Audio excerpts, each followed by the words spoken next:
समूरे मुल्क वांगुरु सांघड़ में पिण बचाव जो ॾिहाड़ो इंतिहाई जोश ऐं ख़रोश सां मल्हायो वियो। स्कूलनि, कॉलेजनि ऐं सिविल सोसाइटी पारां रैलियूं कढी पाक फ़ौज जी जुरत, बहादुरी ऐं पेशा वराना कारकर्दगीअ बाबति नई नस्ल खे मालूमात फ़राहम कई वई।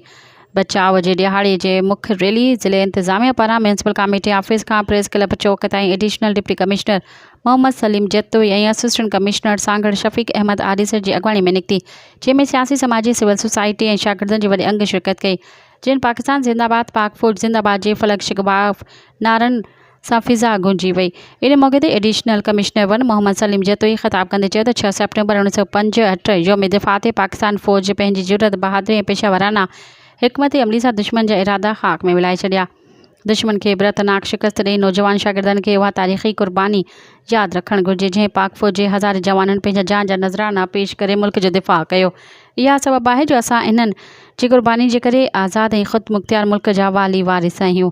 रैली खे असिस्टेंट कमिश्नर शफ़ीक अहमद आरिसर, एडिशनल डायरेक्टर फॉरेस्ट मुमताज़ मजीदाणो, सिविल सोसाइटी अॻवान ऐं शहरीन अॻवाननि पिणु ख़िताब कयो। 6 सेप्टेम्बर जे शहीदनि खे ख़राज अक़ीदत कंदे दिफ़ा जे ॾिहाड़े बाबति पंहिंजा वीचार वंडिया। इन मौक़े ते स्कूल, कॉलेज ऐं ॿियनि माॻनि ते पाक फ़ौज जे शहदा जी यादि में ॿूटा पिणु लॻाया विया।